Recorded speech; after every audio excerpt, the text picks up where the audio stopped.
It was just a wedding photo until you zoomed in on the bride's hand and discovered a dark secret. The afternoon light filtered through the tall windows of the Atlanta Historical Archive as Dr. Rebecca Morrison carefully examined a collection of early 20th century photographs donated by an anonymous estate. Among faded portraits and formal gatherings, one image stopped her cold, a wedding photograph from 1903.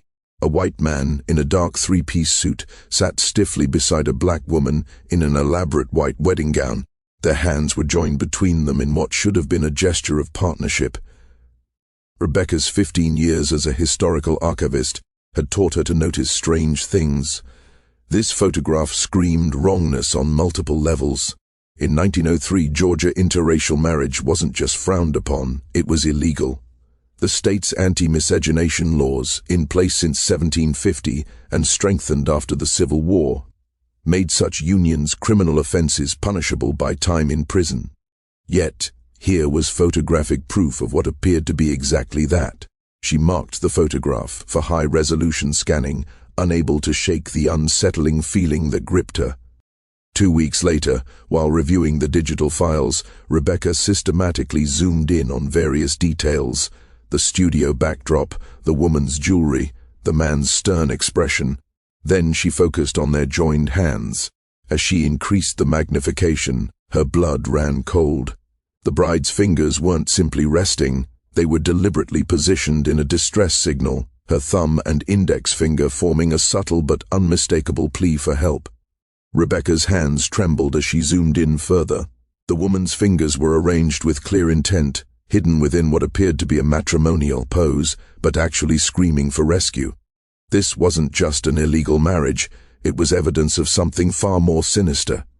A silent scream had been frozen in time for 120 years, waiting for someone to finally see it and understand what it meant. Rebecca immediately contacted Dr. Marcus Williams, a specialist in African American history and Jim Crow-era documentation. When he arrived at her office that evening, she showed him the photograph without explanation. Marcus studied it silently, his expression growing increasingly troubled. "This shouldn't exist," he finally said. "Georgia's anti-miscegenation laws in 1903 made this impossible. Unless what?" Rebecca asked, though she already feared the answer. Marcus leaned back, his face grim. "Unless this wasn't actually a legal marriage. Unless this photograph documents something else entirely, force, capture, or worse. Look at her face. That's not a bride's expression. That's terror being barely contained." They spent hours examining every detail. The studio stamp read, Morrison and Wright Portrait Studio, Atlanta, Georgia, August 1903. A faint note on the back said only, Mr. Charles Whitfield and servant. Not wife, not bride servant. The word hung between them like a curse. "He didn't even try to hide what she was to him," Marcus said quietly. This photograph was never meant to document a marriage. It was meant to document ownership. Rebecca felt sick. But why the wedding dress? Why stage it this way? Marcus pulled up historical records on his laptop. Control, humiliation. Some white men during this period exercised their power over black women in unspeakable ways. They couldn't legally marry them, but they could still force them into situations that copied marriage. A horrible fake that satisfied their desires while maintaining their social standing. The woman had no rights, no protection, no way out. That night, Rebecca couldn't sleep. She kept seeing the woman's face, her carefully positioned fingers, the silent scream that had echoed across more than a century. Who was she? What had happened to her? And most haunting of all, had anyone seen her signal at the time, or had it remained invisible until this moment, far too late to save her? The next morning, Rebecca and Marcus began their investigation at the Georgia State Archives. They needed to identify both people in the photograph. The name Charles Whitfield was their starting point. The archivist, an elderly black woman named Mrs. Dorothy Hayes, who had worked there for 35 years, visibly stiffened when she heard the name. "Charles Whitfield," she repeated slowly. "That's a name that still carries weight in certain circles, though not the kind anyone should be proud of." She disappeared into the records room and returned with several boxes. The Whitfield family was prominent in Atlanta from the 1870s through the 1920s. They made their fortune in cotton and textiles after the war. Charles Whitfield inherited the family business in 1898. The 1900 census showed Charles Whitfield, aged 28, living in a large house on Peachtree Street with substantial wealth and numerous servants listed in his household. Rebecca's stomach tightened as she read through the names, all black women and girls, ages ranging from 14 to 30. One entry caught her attention: Louisa, age 16, domestic servant, literate. Marcus found property records showing that Whitfield owned several properties around Atlanta, including a textile factory where he employed dozens of workers, mostly black women and children, working in terrible conditions for minimal wages. Newspaper articles from the period praised him as a progressive employer and pillar of the community. The disconnect between his public image and what they were uncovering was disgusting. They searched for more information about the woman in the photograph. If she had been listed as servant rather than by name on the photo note, finding her identity would be difficult. But Mrs. Hayes had an idea. If this photograph was taken in August 1903, check the city records for missing persons reports or unusual incidents around that time. Sometimes families tried to report when their daughters disappeared, even though the police rarely did anything about it. After 2 days of searching through incomplete records, Marcus found a police report from September 1903. It was brief and dismissive, but it provided the first real clue. Report filed by Henry and Martha Johnson regarding their daughter Louisa Johnson, age 19, employed in the household of Charles Whitfield. Family claims she's not been seen in over a month, despite living just 2 miles away. Mr. Whitfield states Miss Johnson is fulfilling her contracted duties and is in good health, no evidence of wrongdoing. Case closed. Rebecca cross-referenced the name with the 1900 census. There she was, Louisa Johnson, age 16 in 1900, living with her parents and 3 younger siblings in a modest home near Auburn Avenue. Her father, Henry, worked as a carpenter. Her mother, Martha, as a washerwoman. The family was educated and owned their small home. They were part of Atlanta, striving black middle class, trying to build something despite the crushing weight of Jim Crow. Marcus found more records. In 1902, Henry Johnson had been injured in an accident at a construction site and could no longer work. The family fell into debt. A note in a local church's charity records showed they had appealed for help in early 1903.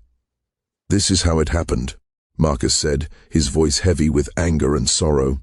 Whitfield saw an opportunity, a family in desperate circumstances, a young woman with no options. He offered employment, probably promised good wages, and then they found a letter in the church records written by Martha Johnson to the pastor in July 1903. "We have not seen our Louisa in 3 weeks. Mr. Whitfield says she's well and working hard, but he will not let us visit her. He says it would disrupt the household routine. Reverend, my heart tells me something is wrong. My daughter writes to us every week without fail, but we have received no letters. When I went to his house, the servants would not look at me. Please, can you help us?" The pastor's response was noted in his journal. "Spoke with Mr. Whitfield regarding the Johnson girl. He assured me she is healthy and content, simply busy with her duties. He expressed annoyance at the family's concerns and suggested they are being ungrateful for his generosity in employing her. I'm inclined to believe him. The Johnsons must trust in God's plan and not make trouble for a prominent gentleman who has shown them Christian kindness." Rebecca tracked down the Morrison and Wright portrait studio records through the Georgia Historical Society. The studio had operated from 1895 to 1910, and remarkably, some materials had been preserved by the photographer's descendants. She contacted James Morrison, the great-grandson of William Morrison, the studio's founder. James invited them to his home in Decatur, where he maintained an extensive archive of his great-grandfather's work. William Morrison photographed Atlanta society for 15 years, James explained, leading them to his study. He kept detailed journals about his clients and his work. He was also quietly an abolitionist son who struggled with photographing the uglier aspects of Southern society. He pulled out a leather journal from August 1903. "I've read through all of these over the years. Some entries stayed with me. This is one of them." He opened to a page marked with a faded ribbon and began reading. August 17, 1903. "Today I performed perhaps the most disturbing task of my career. Charles Whitfield commissioned a wedding portrait, but there was no wedding. The young Negro woman he brought to the studio was clearly not there of her own will. She wore an expensive gown that didn't fit properly, and her eyes held such profound fear that I nearly refused the commission. The entry continued. Whitfield insisted on posing them as a married couple with their hands joined. The woman, he never used her name, only called her girl, began to tremble when he grabbed her hand. I noticed bruising on her wrists as I positioned them for the photograph. When I looked into her eyes to ensure she was facing the camera properly, I saw a desperation there. She was trying to tell me something, but with Whitfield watching her every movement, she couldn't speak. "Ah." James turned the page, his voice becoming strained. As I prepared the exposure, I noticed her fingers moving slightly, repositioning themselves into what appeared to be a deliberate pattern, a signal perhaps. I said nothing, but I made sure to capture it clearly. I took 3 exposures. Whitfield wanted to ensure H.E. got a perfect image. After they left, I felt physically ill. I knew what I had photographed wasn't a wedding. It was evidence of something criminal. But what could I do? Report it to the police? They would laugh at me for suggesting a white man of Whitfield's standing had done anything wrong. Marcus expanded the investigation to examine Whitfield's history more broadly. What they discovered was a pattern of exploitation that spanned years. Through court records, property documents, and newspaper archives, a disturbing picture emerged. Between 1899 and 1905, at least 6 families had filed complaints about daughters who had gone to work for Whitfield and subsequently disappeared from contact with their families. Each case followed a similar path. A black family facing financial hardship. A young woman, usually between 16 and 20, hired as domestic help. Initial letters home that suddenly stopped. Family members turned away when they tried to visit, and police reports filed and immediately dismissed. In 2 cases, the young women eventually reappeared months later, refusing to speak about their experiences, their spirits visibly broken.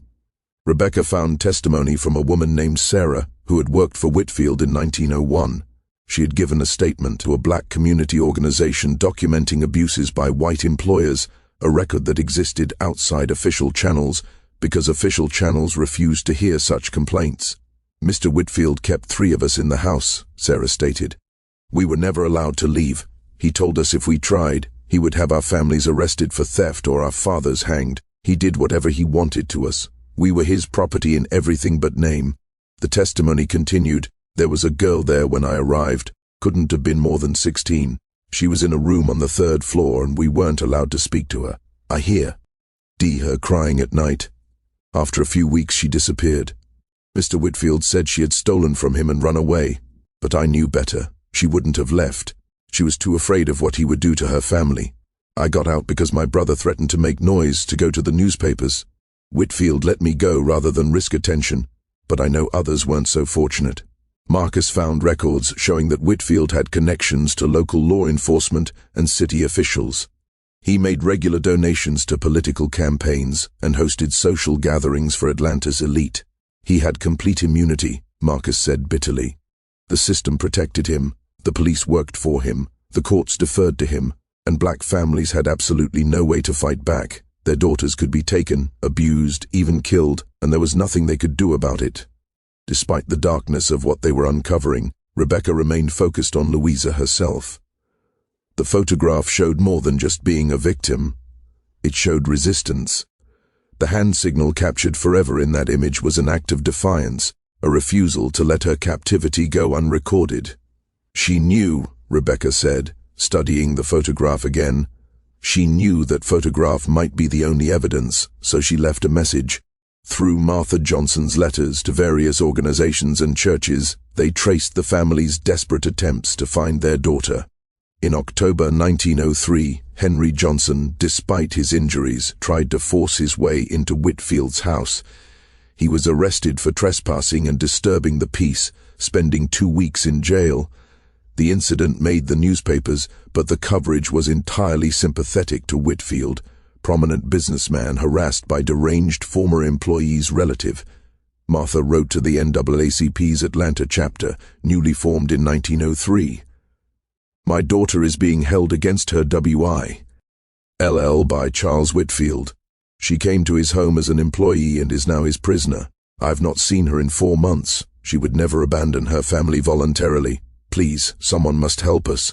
We have exhausted every legal option, and no one will listen because we are Negro and he is white and wealthy. The NAACP responded, but their investigation hit the same walls. Their lawyer, a black man named Robert Foster, attempted to obtain a writ of habeas corpus, a legal document demanding a prisoner be brought before a court.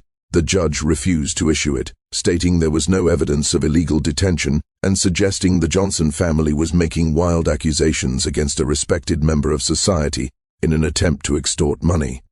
Foster documented the case, but could go no further without risking his own safety and career. Then Marcus found something unexpected, a letter dated December 1903 from a white woman named Eleanor Hartwell, who had been Whitfield's neighbor. She wrote to her sister in Boston, "There is something deeply troubling happening next door. Charles Whitfield has a young Negro woman in his house whom he claims is a servant. The situation appears far more sinister. I have seen her only once, looking out from an upper window. Her face was bruised. I attempted to speak with her when Charles was away, but the other servants refused to let me in, clearly frightened. I am considering reporting this to someone, but I fear no one will believe me or care." The trail of Louisa's story went cold after December 1903, and Rebecca feared the worst.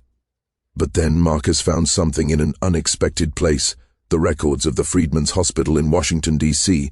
In March 1904, a woman named Louisa had been admitted with severe injuries, brought in by members of a black mutual aid society who had found her near the train station. The hospital records were SP. Sparse but revealing. Female patient, approximately 20 years of age, gave name as Louisa but refused surname. Multiple injuries in various stages of healing, including broken ribs, cuts, and signs of prolonged physical abuse. Patient extremely traumatized and barely speaks, exhibits profound fear of men, especially white men. Patient has indicated she escaped from somewhere in Georgia but will not provide details, stating, "He will kill my family if I tell." Rebecca's heart raced as she read further. The hospital had contacted a local organization that helped escaped women, both those fleeing slavery's remnants and those fleeing abusive situations. A social worker named Catherine Wells had taken responsibility for Louisa's case. Her notes provided more context. This young woman has been through unimaginable trauma. She flinches at sudden movements and has nightmares that wake the entire ward. Over several weeks, she has gradually shared pieces of her story: forced captivity, repeated assaults, isolation from her family, and constant threats against her loved ones if she attempted to escape. Catherine's notes from April 1904 recorded Louisa's words, "I was trapped in that house for 8 months. He took everything from me, my freedom, my dignity, my connection to my family. The photograph he forced me to take wearing that white dress was the worst day. He wanted to pretend I was his wife, that I had chosen to be there, but I made sure to leave a message in that picture. I moved my fingers just so, a distress signal I had read about in a book. I didn't know if anyone would ever see it, but I needed to try. I needed there to be some evidence that I hadn't gone willingly." The records showed that Catherine had helped Louisa contact her family through carefully coded messages to avoid alerting Whitfield. In May 1904, Louisa's mother, Martha, received a letter. "Mama, I am alive. I cannot tell you where I am, only that I am safe now and healing. The man who held me believes I am dead. Please let him continue to believe that. It is the only way to keep you and father and my siblings safe. I will write again when I can. I love you, your daughter." Marcus found the final piece of the puzzle in Atlanta newspaper archives from March 1904. A small article reported, "Fire at Whitfield residence claims life." Authorities reported that a tragic fire occurred at the home of prominent businessman Charles Whitfield last evening. One servant perished in the blaze. Mr. Whitfield stated that the young Negro woman, whose name was not recorded, had been careless with a cooking fire. The body was too badly burned for identification. The incident is considered a tragic accident. But a black newspaper, the Atlanta Independent, told a different story in a carefully worded article. Sources within the Negro community report that the servant, who allegedly died in the recent fire at the Whitfield home, had in fact escaped weeks earlier. Several witnesses report seeing a young woman, matching her description, fleeing the property in February. The fire appears to have been deliberately set to hide the fact of her escape and to intimidate other potential witnesses. Police have declined to investigate further. Louisa had escaped, and Whitfield had covered it up by claiming she died in a fire. He couldn't admit she had gotten away without revealing the truth of her captivity. He had to maintain his facade of respectability, so he created a fictional death and moved on. For the Johnson family, this meant they could never publicly acknowledge their daughter was alive without putting her in danger. Rebecca and Marcus found letters between Martha Johnson and Catherine Wells spanning years. Catherine had helped Louisa build a new life in Washington, D.C. under an assumed name. She found work as a seamstress and later trained as a nurse. She married a kind man named Edward, a postal worker, in 1908. They had 4 children, but Louisa never returned to Atlanta, and her parents had to pretend their daughter was dead to protect her. Marcus discovered that Louisa kept the story alive in her own way. In 1925, she gave testimony to a commission investigating racial violence and exploitation in the South. She didn't use her real name, but she told her story. "I was 19 when a white man took me from my family and held me captive for 8 months. He could do this because the law didn't protect people who looked like me. He knew no one would believe me if I spoke. He knew my family had no power to save me, but I survived. And I want my story on record so that someday, when the world is ready to hear it, people will know what happened to women like me." Rebecca and Marcus spent 6 months compiling their research into a comprehensive historical document. They traced Louisa's descendants through Washington, D.C. records and found her great-granddaughter, a woman named Dr. Michelle Foster, who taught African American history at Howard University. When Rebecca called her, Michelle's response was immediate and emotional. "We had been waiting for someone to find this story." Met at Michelle's home where she had preserved everything Louisa had left behind. "My great-grandmother lived until 1978, Michelle explained. She was 94 years old, and she never forgot what happened in Atlanta. She told us the story when we were old enough to understand. She made us promise to preserve it, to make sure it wasn't forgotten. She said someday someone will find that photograph, and when they do, I want them to know the whole truth." Michelle showed them Louisa's personal papers, including a journal she had kept in her later years. 1E. NCI read, "I have lived a good life in spite of what was done to me. I raised 4 beautiful children. I helped bring dozens of babies into the world as a nurse. I loved and was loved. But I never forgot those 8 months, and I never forgot my parents' agony. That photograph exists somewhere with my silent scream frozen in it. I pray that one day someone will see it and understand. I pray that my story will help people recognize how many women suffered in silence, trapped by laws that denied our humanity in a society that refused to see our pain." The National Museum of African American History and Culture organized an exhibition titled Silent Testimony, Louisa's Story, and the Hidden History of Jim Crow Captivity. The centerpiece was the 1903 photograph, displayed alongside the photographer's journal, hospital records, family letters, and Louisa's own testimony. The exhibition text was direct. "This photograph documents not a marriage, but a crime. It shows a young black woman being held captive by a white man who faced no consequences because the legal and social systems of Jim Crow America granted him absolute freedom from punishment." At the opening, Michelle stood before the photograph with tears streaming down her face. Beside the 1903 image was a photo of Louisa from 1960, age 76, surrounded by children and grandchildren, her face calm and strong.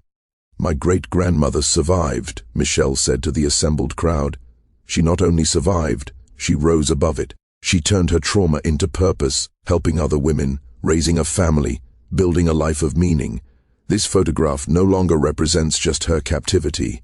It represents her resistance, her courage, and her refusal to be erased." Rebecca addressed the audience. For 120 years, Louisa's distress signal went unnoticed, but she left it there anyway, trusting that someday someone would look closely enough to see. Her story is not just about one woman suffering. It's about the systematic abuse enabled by racist laws and social structures.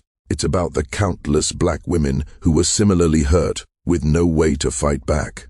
And it's about the extraordinary toughness of those who survived and built lives of worth despite everything designed to destroy them. As thousands of visitors moved through the exhibition over the following months, they saw Louisa's hand signal, read her story, and understood the truth that had been hidden for more than a century. The photograph had finally fulfilled its purpose, not as evidence that could save Louisa in her own time, but as a testament that refused to let her story be forgotten. Her silent scream had finally been heard, and in being heard, it gave voice to countless others whose stories had been buried by history's deliberate forgetting.